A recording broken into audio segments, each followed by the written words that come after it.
saddled up, sir.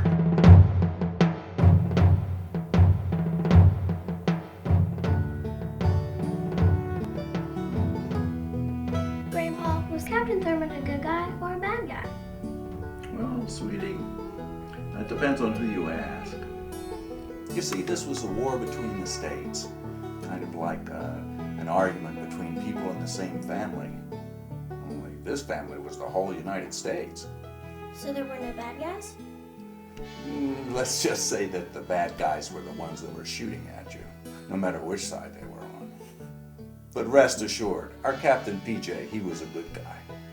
Which side was he on? He fought for the South, for the Confederacy.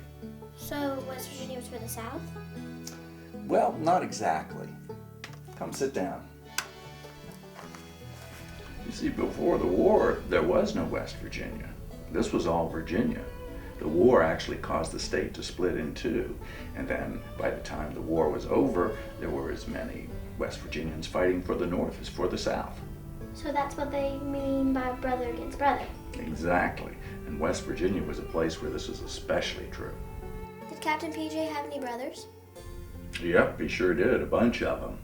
In fact, Captain PJ and his brother W.D. Thurmond were captains of their own companies of Partisan Rangers. Party of Partisan Rangers. You see, at first, the Thurmond brothers weren't part of the regular Confederate Army. There was a law that said that you could start your own little army to help out the regular army.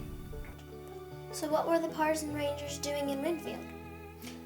Well, actually, Phillip and W.D., they were camped down here south of Winfield. They had joined up with Colonel Witcher. The Union was in control of Winfield. They were captained by Captain Reynolds, and he had his headquarters right over here at the Winfield Courthouse. They were in Winfield to protect the ferry crossing across the canal. Just remember, as you set out on your evening patrols, be extra diligent. Guerrilla rebels are known to operate in this area and are not averse to attacking at night. Captain Reynolds? Thank you, Sergeant. I shall embellish upon your point. You may have heard rumors that old Clawhammer Witcher has an encampment south of here. I can verify that. It's just a matter of time before they try something. There's one more thing. The Thurmond brothers and their Partisan Rangers are with them. All right. Attention. Seems you're well aware of the Thurmond's reputation. All the more reason to be vigilant and maintain a sharp lookout. Any questions? No? Dismissed. So the Union troops knew Captain PJ was going to attack? It seems like they did. You see, even though the Thurmond brothers and Colonel Witcher had had a lot of successful battle experience, Captain Reynolds and his men were old veterans too. Phillip Thurmond's attack was doomed from the start. What happened to him? Well, they had made it to within sight of the old Winfield Courthouse. They had hoped to surprise the Union troops there, but the Federals saw them coming and met them in the streets of Winfield. And that's where PJ got shot, right? Right. The Confederacy had made it to within sight of the courthouse before PJ was wounded in the stomach and taken prisoner. Taken prisoner? He was still alive? Yeah, but things being the way they were back then, if you were shot in the stomach, you weren't expected to live. Yeah, I think that's why another brother, his younger brother Elias, surrendered himself. He wanted to be sure that Captain PJ was cared for in his final hours. This is where the Hoge House comes into the story, isn't it? Right. You see, right next to the old courthouse lay the property of Judge James Hoge. The Federals knew he was friendly with the Confederates, so they asked him if he would take him in and care for him.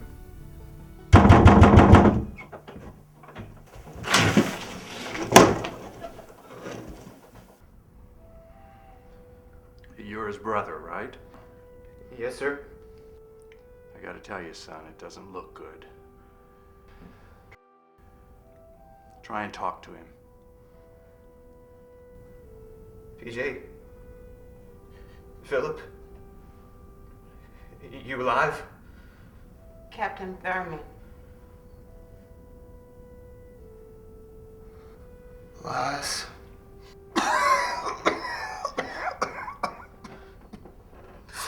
I gone and done it now, ain't I?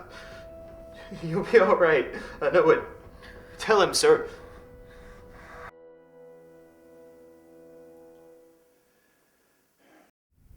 Captain Thurmond lived until noon that day. You know, I heard a man from his company made him a rough wooden box to be buried in, and he carried it almost a mile to the Hoge House. And the judge found a spot at the back of his property for PJ to be buried, right? Right? A very pretty place, too, overlooking a winding creek. You know, I heard for years members of the Hoge family would have a special ceremony to commemorate their soldier. Here it is. Aunt Bertie would decorate the surface of the grave with Nasturtiums. nasturtiums, daylilies and sweet peas from her backyard flower garden. We had a Confederate flag and Uncle Taylor waved it slowly over the grave. Mm-hmm. And you know the Hoge House where Captain Thurmond died? It still survives to this day, although not in its original location, but on the same property. What about PJ's grave? Well, you remember that winding creek I mentioned? Well, the edge of the property where PJ was buried was starting to give way. People were worried that they'd lose the gravesite entirely. So the best place for the new gravesite would be next to the Hoge House in its new home. Yep. Captain Thurmond's remains were exhumed, and they gave him a funeral procession with full military honors and buried him next to the Hoge House. Beautiful place. You know, I think now Captain Thurmond will get the recognition that he deserves. What about Elias and his brother W.D.? Well, Elias finished out the war in a Union prison. And W.D., well, even though things didn't go so well with supporters of the Confederacy, W.D. did prosper. You know, they named the town of Thurmond, West Virginia after him. I have an idea. What's that, sweetie? Let's go plant some nasturtiums. Nasturtiums, all right, good idea.